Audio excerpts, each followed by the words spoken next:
Welcome back to Midnight Writers Club, where sleepless creatives, horror lovers, and storytelling fanatics gather under the glow of the midnight oil. Whether you're up late writing, reading, or just looking for a reason to embrace the eerie hours, you've come to the right place. I'm Mo Medusa, your host, and tonight we're unraveling the chilling world of urban legends. Those eerie, whispered stories that spread from person to person, shifting slightly with every retelling, but always leaving behind the same unsettling feeling. You know the ones. The hitchhiking ghost, the killer in the back seat, the friend of a friend who encountered something they shouldn't have.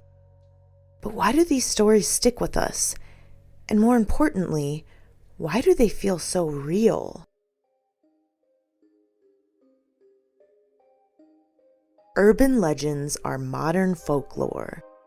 They're the kind of stories that could happen, and that's what makes them so terrifying. Unlike traditional myths, which feel distant and ancient, urban legends are close. They take place in towns just like ours, in situations we recognize, driving home at night, babysitting, exploring abandoned buildings. They play on everyday fears and make the mundane dangerous. So what makes a good urban legend?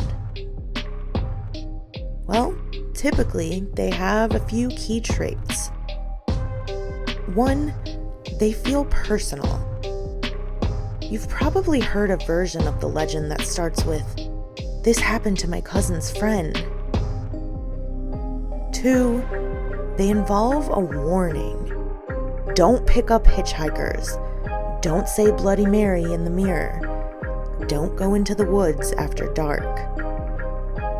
And 3, they leave something unexplained. There's always that little question in your mind. What if it's true? Some urban legends have been around for decades, even centuries. Let's break down a few of the most famous ones and where they might have come from. The Hook Man. A teenage couple is parked at a lover's lane when they hear a scratching sound outside.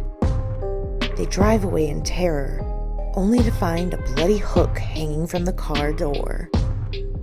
This legend plays on fears of vulnerable situations, but it may have originated as a warning against reckless teenage behavior. The Vanishing Hitchhiker. A driver picks up a lonely hitchhiker, only to later discover that the person died years ago. Versions of this story exist all over the world, proving that the idea of restless spirits trying to find their way home haunts us universally. The Killer in the Back Seat. A woman is driving alone at night when another driver flashes their headlights at her.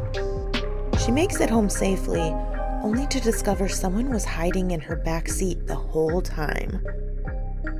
This legend plays on paranoia and the fear that danger could be lurking just behind us, unnoticed until it's too late.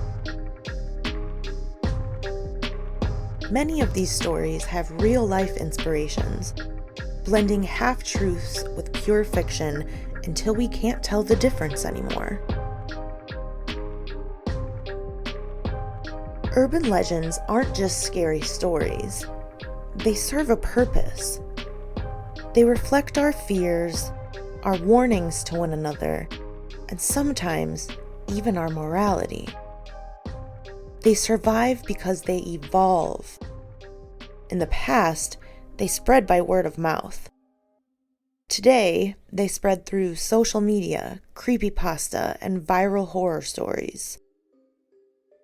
Think about Slender Man, an internet legend that started as a harmless contest entry, but became something far more sinister. Or the countless true horror stories people share on Reddit. The way we tell horror stories may change, but the reason we tell them stays the same. Now you know what time it is. It's time for your midnight writing challenge. Tonight's prompt: write your own urban legend.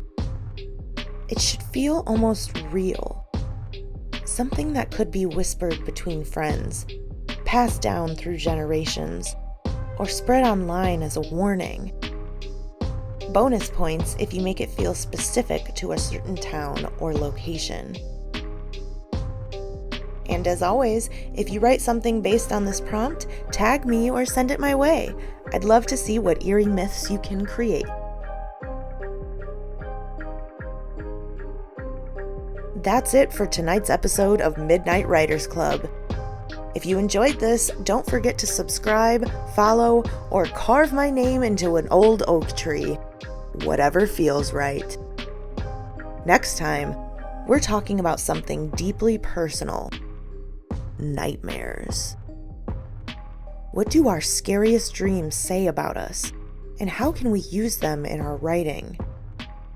Until then, keep the lights low, the words flowing, and remember, sometimes the scariest stories are the ones we write ourselves.